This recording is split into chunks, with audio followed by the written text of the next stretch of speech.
The fall of Meridian's Hope. The gardens of Meridian's Hope stretched for kilometers under twin suns that painted the sky in shades of amber and gold. 4 million people had built their lives here over 40 years, transforming a barren rock into a world of green valleys and silver cities. Governor Elena Vasquez walked through Central Park that morning, watching children play near the fountain while their parents sat on benches carved from native stone. Nobody knew this would be their last normal day.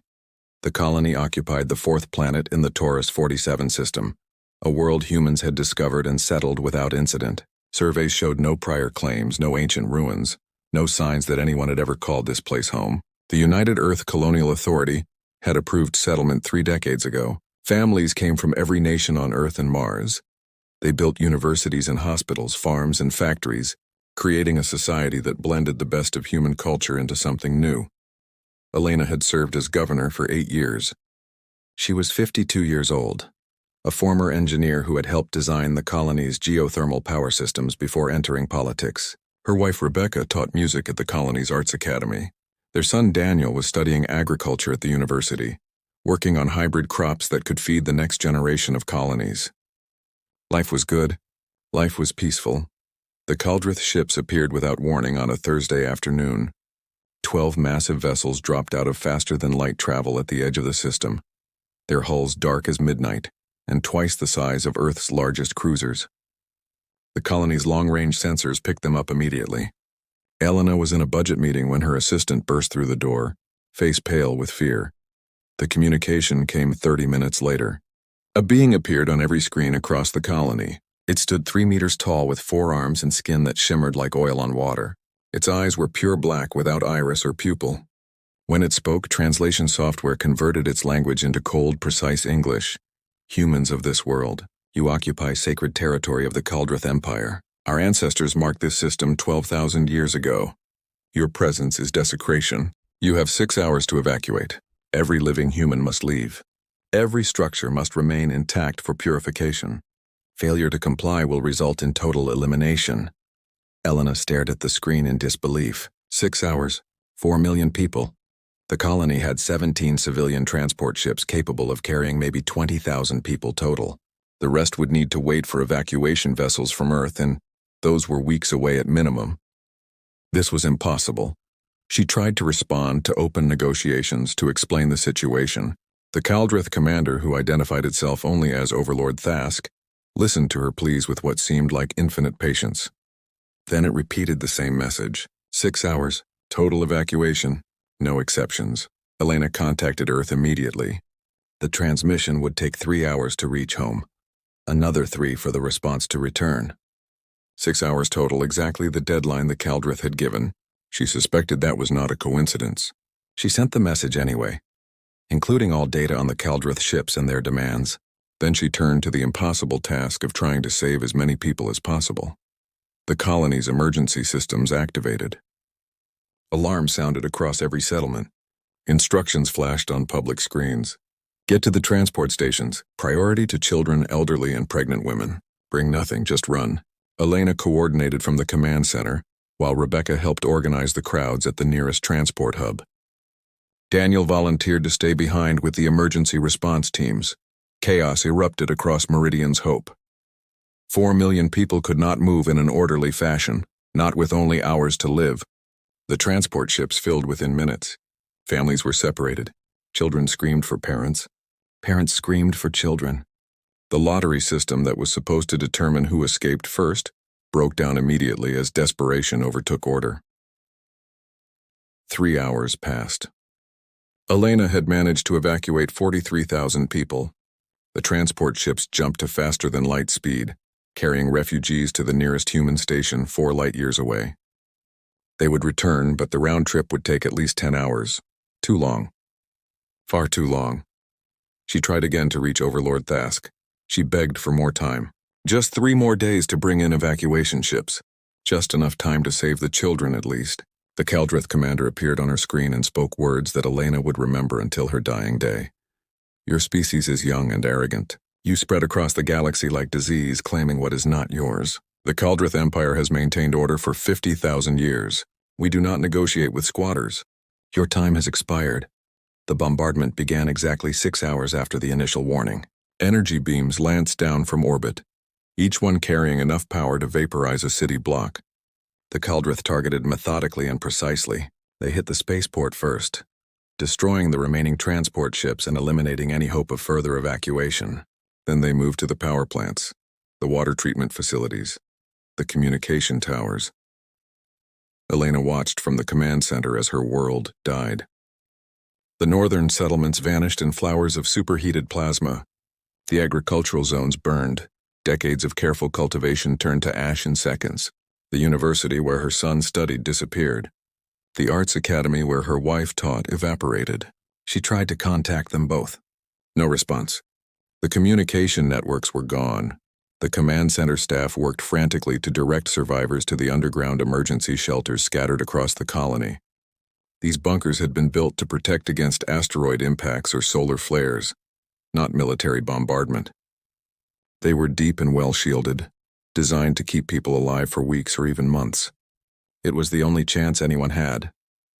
Elena stayed at her post, coordinating rescue efforts even as the ceiling shook and dust rained down around her.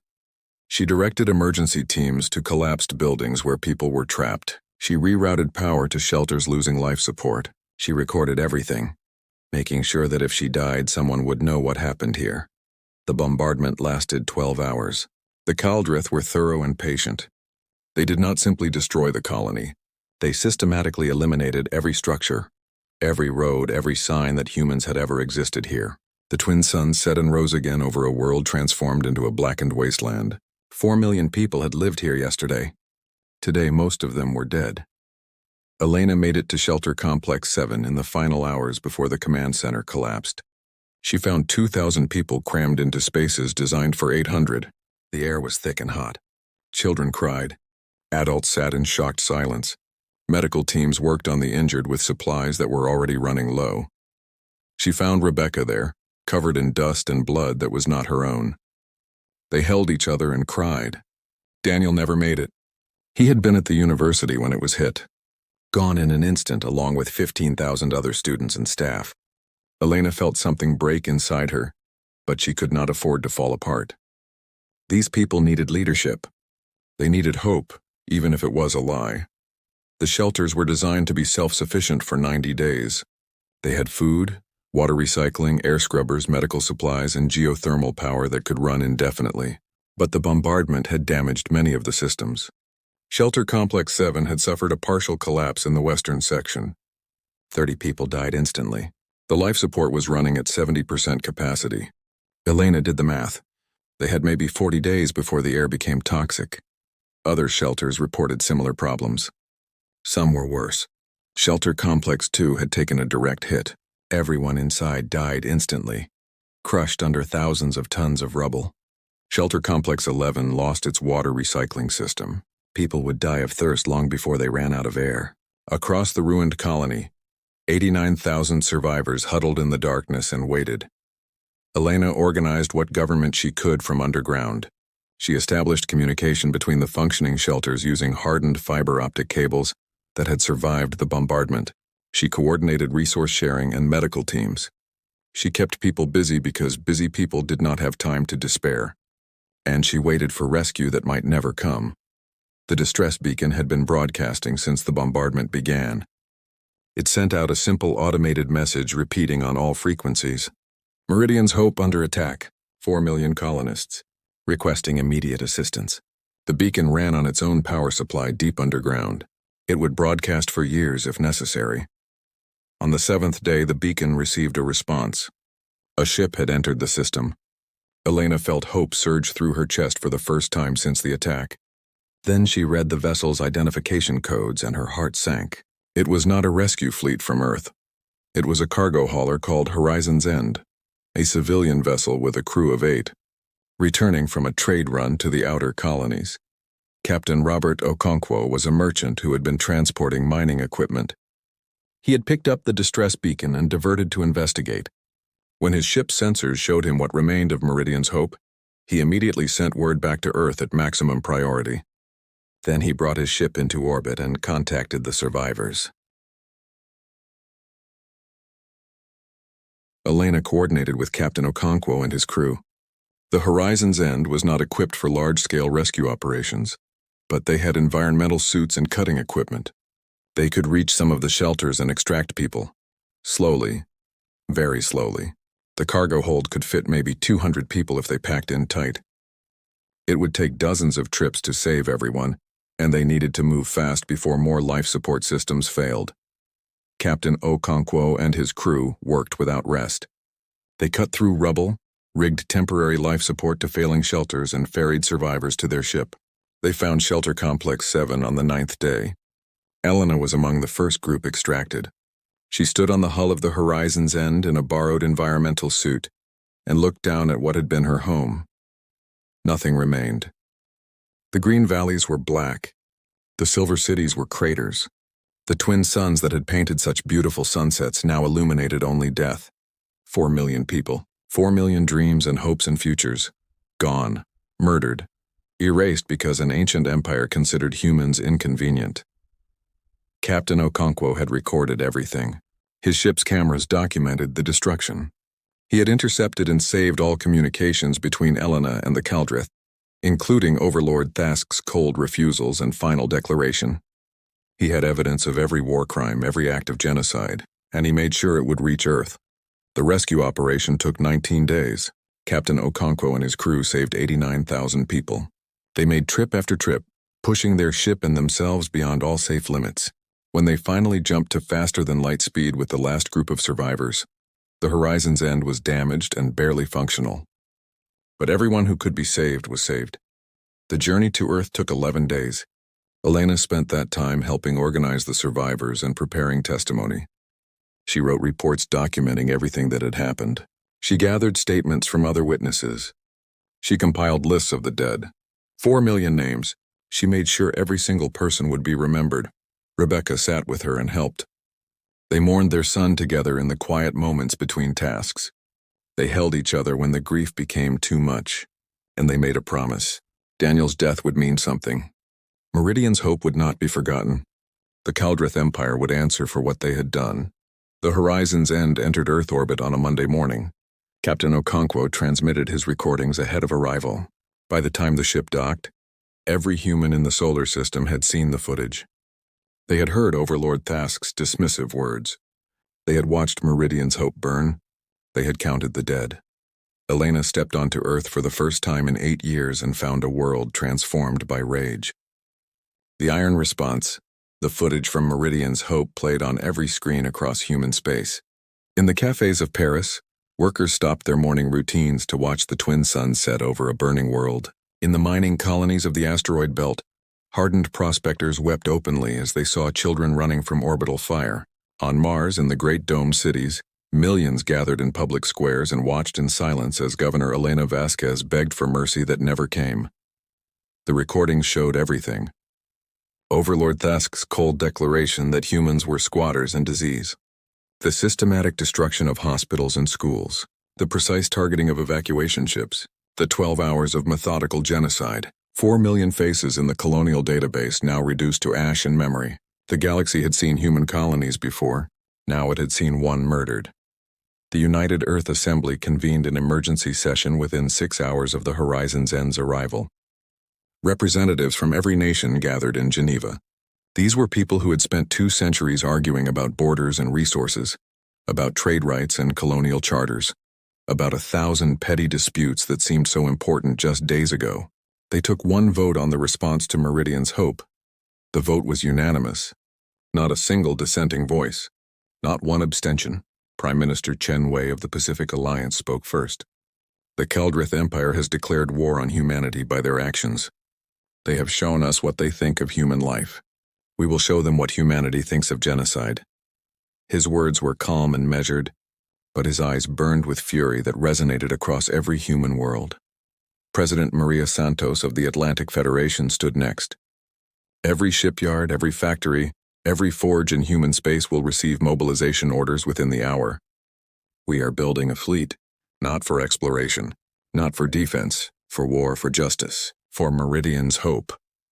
The assembly erupted in applause that lasted 5 minutes. The mobilization orders went out at light speed. Every human facility from Mercury to the Kuiper Belt received the same instructions. Maximum production, all resources diverted to military construction. Every civilian shipyard was to retool for warship production. Every factory was to manufacture weapons, armor, and engines. The entire human economy, spread across dozens of worlds and hundreds of stations, pivoted to a single purpose. Admiral James Kafumo received his appointment on Tuesday evening. He was 68 years old, a career officer who had spent 40 years in the Earth Space Navy. He had commanded destroyer squadrons, cruiser groups, and carrier battle groups. He had fought pirates in the outer colonies and negotiated with alien traders at the edge of explored space. He had never commanded anything like what they were asking him to build. The orders were simple and terrifying. Assemble the largest military fleet in human history. Not hundreds of ships, not thousands, 500,000 warships, 500,000 dreadnoughts, each one carrying enough firepower to level a city. The timeline was equally audacious. 18 months from order to deployment. It was impossible. It was insane. It was exactly what humanity needed. Admiral Kafumo stood in the command center at Luna Naval Headquarters and looked at the production schedules his staff had compiled. Every shipyard in the solar system was building. The massive facilities orbiting Earth were constructing 10 dreadnoughts simultaneously. Mars had converted its civilian shipyards and was producing 15 at a time.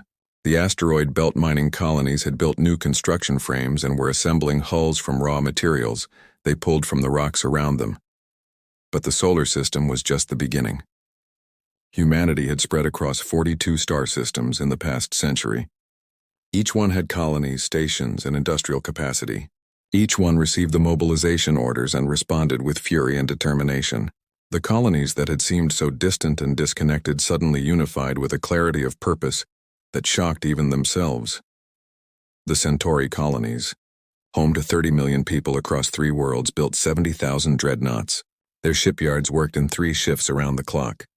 Workers slept in bunks next to the construction bays and woke to continue welding hulls and installing weapon systems. Children too young to work in the yards organized supply chains and food distribution. Everyone contributed. Everyone understood what was at stake. The Tau Ceti industrial complexes, massive orbital factories that had spent decades producing civilian goods, converted entirely to military production. They built engines that could push a dreadnought to 0.9 light speed. They manufactured plasma cannons that could melt through a kilometer of armor. They created missile systems that could saturate an entire star system with firepower. 60,000 warships emerged from Tau Ceti's forges. Even the frontier colonies, the small settlements barely clinging to existence on harsh worlds, contributed what they could.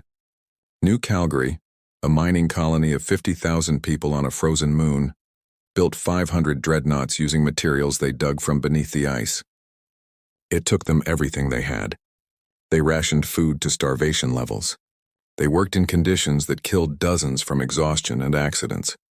But they built their ships because Meridian's hope could have been them. Admiral Kafumo watched the numbers climb on his daily reports. 10,000 ships completed, 20,000, 50,000, 100,000. The production rate accelerated as factories optimized their processes and shared innovations across the network. Engineers on Mars developed a new hull assembly technique that cut construction time by 30%.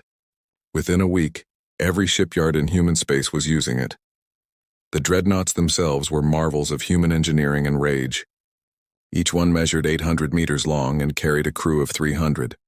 They were built for one purpose: overwhelming offensive power. The main batteries could fire plasma bolts that would punch through any known shield technology. The missile pods carried enough ordnance to bombard a planet for hours. The armor was layered alloys designed to absorb tremendous punishment and keep fighting. But the real innovation was in the production method. Humanity had learned efficiency through centuries of corporate competition and resource scarcity. Every component was standardized. Every system was modular. A dreadnought could be assembled in 6 weeks once all the parts were manufactured, and humanity was manufacturing parts on a scale that defied comprehension. She visited the memorial they were building on Earth. 4 million names carved into black stone imported from Meridian's Hope itself. Captain Okonkwo had returned to the dead world and collected samples of the scorched rock. Now it would stand in Geneva as a reminder. Her son Daniel's name would be there, along with Rebecca's students, along with farmers and teachers and children who had done nothing wrong except exist in a place an ancient empire found inconvenient. The 18 months passed in a blur of construction and preparation. Admiral Kofumo spent that time not just building ships but forging them into a fleet. 500,000 dreadnoughts needed organization, command structure, logistics, and doctrine. He created battle groups of 1,000 ships each, led by experienced officers promoted rapidly through the ranks. He established supply lines that could keep the fleet operating for months away from human space. He drilled the crews until they could execute complex maneuvers with precision. The fleet assembled at Rally Point Terminus, a region of empty space halfway between human territory and Kaldrith Empire borders. Ships arrived in groups of hundreds, their hulls gleaming silver against the black void. They formed formations that stretched for thousands of kilometers. Sensors and communications linked them into a single coordinated force. 500,000 warships representing every human colony, every nation, every person who refused to accept that genocide could go unanswered. Admiral Kofumo addressed the fleet from his flagship, the Meridian's Vengeance, a dreadnought built entirely by survivors of the massacre. His message went to every ship, every crew member, everyone who would carry humanity's response into Kaldrith space. 18 months ago, the Kaldrith Empire murdered 4 million civilians. They did not do this in the heat of battle. They did not do this in self-defense. They did it because they considered human life worthless. They did it because they believed we would accept their verdict and slink away in fear. They were wrong. We are here to deliver justice. We are here to ensure that no alien empire ever makes the mistake of thinking humanity is weak. We are here for Meridian's hope, for every child who died screaming, for every parent who couldn't save them, for every dream that was burned away. Today the Kaldrith Empire learns what it means to provoke humanity. The fleet jumped to faster than light speed in waves, 500 battle groups entering hyperspace in a coordinated sequence that took 6 hours. The journey to Kaldrith space would take 40 days. 40 days of checking systems, running drills, and preparing for what was to come. 40 days of anticipation building like a storm. The Kaldrith Empire had ruled this region of the galaxy for 50,000 years. They had subjugated hundreds of species and absorbed dozens of civilizations. Their territory spanned 1,000 star systems. Their fleets numbered in the tens of thousands. They considered themselves invincible, blessed by ancient gods and destined to impose order on the chaotic younger species. They had no idea what was coming for them. The Kaldrith intelligence services had tracked human military strength and dismissed it as minimal. A few hundred warships scattered across dozens of colonies. No unified command, no military tradition worth mentioning. The destruction of Meridian's hope had been routine enforcement of territorial claims. They expected protests through diplomatic channels and eventual acceptance of Kaldrith authority. Instead, they got 500,000 dreadnoughts emerging from hyperspace at the edge of their home system. The Kaldrith Defense Fleet, 60,000 ships that had never been defeated, mobilized to intercept. Overlord Thask himself took command, confident that Kaldrith military superiority would sweep aside this human tantrum. Admiral Kofumo did not immediately attack. Instead, he broadcast a message to the Kaldrith homeworld and every ship in their fleet. The message included footage from Meridian's Hope, every moment of the bombardment, every civilian death, every war crime documented in perfect detail. Then he delivered his ultimatum. The Kaldrith Empire murdered 4 million human civilians at Meridian's Hope. You will surrender Overlord Thask and every officer involved in that massacre to face trial under human jurisdiction. You will pay reparations of 10 trillion credits to the survivors. You will cede the Taurus 47 system to human control in perpetuity. You will formally apologize and acknowledge that your actions constituted genocide. You have 24 hours to comply. If you refuse, we will dismantle your empire piece by piece until you beg us to accept your surrender. The Kaldrith response came within an hour. Overlord Thask appeared on every human screen, his forearms spread in a gesture of contempt. The Kaldrith Empire does not negotiate with lesser species. Your fleet is impressive but meaningless. We have defeated civilizations far more advanced than yours. Return to your worlds or be destroyed. Admiral Kofumo gave the order. All ships, weapons free. Show them what humanity brings to those who murder children. The Battle of Caldrith Prime lasted 14 hours. The Caldrith Defense Fleet fought with courage and skill developed over millennia of warfare. They employed tactics that had won countless victories. They used weapons that could shatter moons. They threw everything they had at the human fleet. It was not enough. Not even close. The human dreadnoughts advanced in perfect formation, their shields absorbing fire that would have vaporized lesser ships. They returned fire with precision that spoke to months of drilling and preparation. Every shot was calculated. Every missile strike was coordinated. The Caldrith lost 100 ships in the first hour, 1,000 in the first 3 hours. By hour 7, their defensive formation had collapsed entirely. Admiral Kofumo did not pursue fleeing ships. He was not here for total destruction. He was here to deliver a message. The human fleet positioned itself in orbit around Caldrith Prime, the Empire's homeworld, home to 12 billion aliens who had never seen their military defeated. The dreadnoughts aimed their weapons at the surface but did not fire. Instead, Admiral Kofumo broadcast again. The Caldrith Empire has lost this battle. Your fleet is destroyed. Your homeworld is at our mercy. We could do to you what you did to Meridian's Hope. We could burn your cities and kill your civilians. We could commit genocide just as you did. But we are not you. Humanity does not murder children. Humanity does not target civilians. We are better than you. Now you will surrender. Or we will systematically destroy every military installation in your empire until surrender is your only option. The Caldrith Imperator, the supreme ruler of the empire, appeared on the communication channel. The being that had ruled for 3 centuries looked old and defeated. We surrender. Your terms are accepted. The trial of Overlord Thask and 47 other Caldrith officers took place on Earth. The proceedings were broadcast across the galaxy.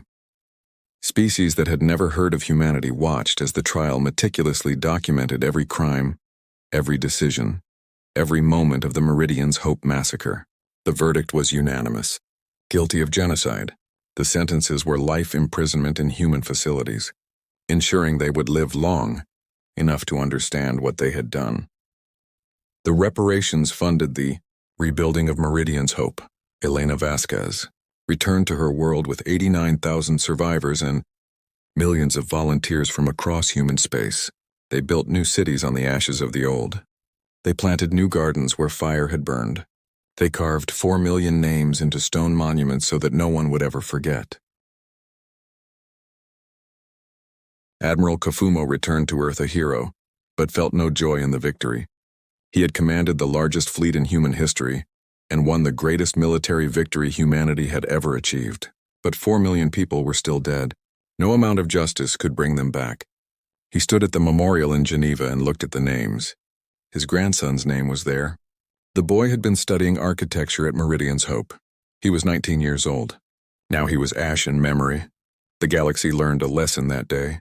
Humanity was no longer a minor species to be dismissed or bullied. They had resources, determination, and the capacity for industrial warfare on a scale that shocked even advanced civilizations. The Caldrith Empire's fall sent waves through galactic politics. Other species that had considered claiming human colonies suddenly found diplomatic solutions preferable. But the real change was within humanity itself. The 42 colonies that had seemed so distant and divided discovered they were one people. The fleet that had assembled at Rally Point Terminus did not fully disperse. 10,000 dreadnoughts remained on active duty, forming the core of a permanent human military presence. The message was clear. Humanity would never again be caught unprepared. Elena Vasquez served as governor of the rebuilt Meridian's Hope for another 15 years. She watched the population grow from 89,000 survivors to 3 million new colonists. She saw children play in parks where plasma fire had once fallen. She helped design defenses that would ensure no fleet could ever threaten her world again. And every year on the anniversary of the massacre, she stood at the memorial and read names, 4 million names. It took 3 days to read them all. She never missed a year. Rebecca stood with her, and together they remembered their son. They remembered all the children who had died that day, and they remembered that humanity had answered, not with empty words or diplomatic protests, but with 500,000 dreadnoughts and the will to use them. The galaxy would never forget Meridian's Hope, and humanity would never forget what they were capable of when pushed too far. The fleet remained. The forges remained hot. And across human space, on every colony and station, people looked at the stars differently now, not with fear of what might be out there, but with confidence that whatever came, humanity would face it together. They had proven that when one human colony fell, all of humanity rose to answer. That was the true victory of Meridian's hope. Not the battle won, but the unity forged in fire.